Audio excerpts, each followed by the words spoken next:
देखिए ये भी क्वेश्चन हाई स्कूल के है, यूपी बोर्ड इलाहाबाद में पूछा जाने वाला क्वेश्चन है। बहुत सुंदर क्वेश्चन है। ऐसा क्वेश्चन आ भी सकता है, सेम क्वेश्चन भी आ सकता है। तो देखिए सवाल है, चित्र में 14 सेंटीमीटर त्रिज्या वाले चाप पी क्यू आर यानी 14 सेंटीमीटर का ये जो है ये चाप त्रिज्या है ये। तो यहाँ पे पी पर एक चाप है, क्यू पे है, एक आर पे है। तो पी क्यू आर केंद्रों के साथ खींचे गए हैं। ठीक, छायांकित भाग का छायांकित क्षेत्र का क्षेत्रफल ज्ञात करो। यानी छायांकित ये क्षेत्र है, ये क्षेत्र इन तीनों का क्षेत्रफल पूछ रहा है। देखो यहाँ पे एक त्रिभुज है, तो चाप देखो वृत्त के चाप वृत्त के चाप का क्षेत्रफल या बोलो त्रिज्यखंड आपका जो है त्रिज्यखंड का क्षेत्रफल क्या होगा। ठीक है, वो है बराबर था theta upon 360 pi R square. ठीक, अब देखो यहाँ पर 1 2 3 तीनों में आर का मान क्या है, सेम है। अर्थात समझो R1 बराबर R2 बराबर R3 बराबर कितना दिया है, 14 सेंटीमीटर। अब यहाँ तक आप समझ गए। यानी चित्र में 14 सेंटीमीटर त्रिज्या वाले चाप पी क्यू आर यानी पी क्यू आर पे ये चाप है, 14 सेंटीमीटर त्रिज्या यानी ये त्रिज्या है। यहाँ इसको कैसे मारेंगे, ऐसे मारेंगे, यहाँ इसको त्रिज्या, इसको ऐसे, इसको ऐसे ऐसे। ठीक है, तो R1 R2 ये है बराबर। ओके, और वृत्त के चाप का क्षेत्रफल बराबर कितना है, theta upon 360 pi R square. यानी 3 बार हैं, 1 2 3, तो इनको 3 बार हैं तो तीनों बार अलग अलग करके जोड़ना पड़ेगा तभी निकलेगा। लेकिन समस्या यहाँ पे थीटा का मान आपको पता नहीं। देखो थीटा का मान नहीं पता है, तो ये है एक त्रिभुज, त्रिभुज के तीनों कोणों का योग कितना होगा, 160। यानी इसको हम थीटा 1 मान लें, थीटा 2 यहाँ पर इसको थीटा 2, इसको थीटा 3 मान लें। ठीक है, यानी कोण 1 कोण 2 कोण 3। देखो त्रिभुज के तीनों कोणों का योग बराबर 180 अंश होता है भाई। ठीक है, देखो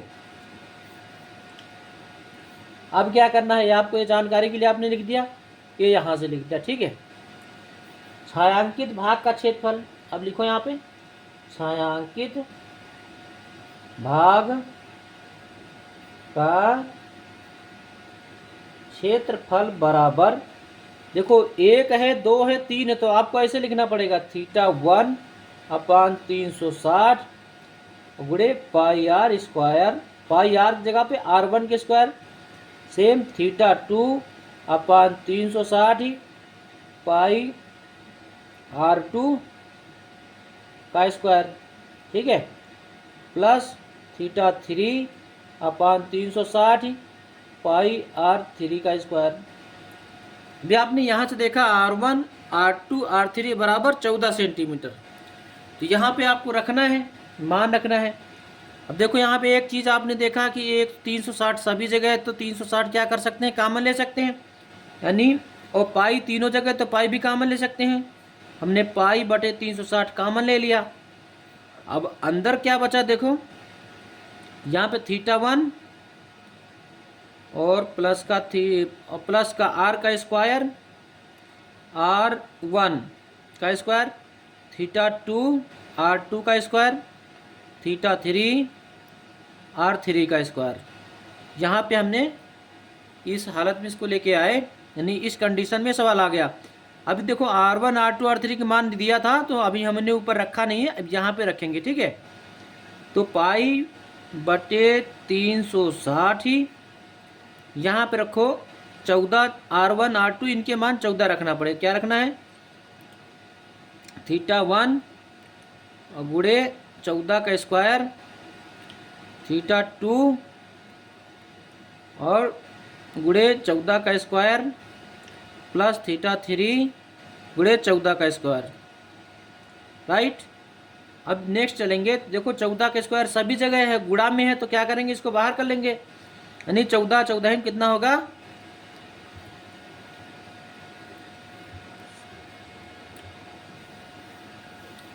196। 14 का वर्ग करेंगे तो अभी पहले 14 का स्क्वायर नहीं, 14 का स्क्वायर लिया हमने, कॉमन लिया और बाहर कर दिया, यहाँ पे लिखा पाई बटे 360। अभी यहाँ पे क्या बचा, θ1 प्लस θ2 प्लस θ3 बचा आपका। अब ये इसका मान कितना था, देखो अब 14 का, देखो 14 का स्क्वायर नहीं पता है आपको तो सीधा काम है गुणा कर लेना। देखो रफली काम करो, इधर 14 गुणे 14, 4 चौक 16, 4 एक 4 1 5, यहाँ पे 4 और यहाँ पे करो 1, 6 9 1, 196, ठीक है। यहाँ पे 196 इंटू पाई बटे 360 गुणे 180, क्योंकि तीनों कोणों का योग क्या हुआ था, 180। यहाँ रखो 180 कम 180, 180 दुनिया 360 ही। अब देखो जो बचा है उसको हल करो, 196 यहाँ से देखो 2 1 कम 2, यहाँ पे भी काट लो, 2 9 18, 2 8 16, ठीक है। तो बचा क्या आपको यहाँ पे 98 पाई, 98 पाई है और पाई का मान भी रख दोगे तो आंसर आपका आ जाएगा 98 पाई सेंटीमीटर वर्ग। और आगे ले जाना है तो पाई का मान रख के हल कर लेना। ओके, धन्यवाद।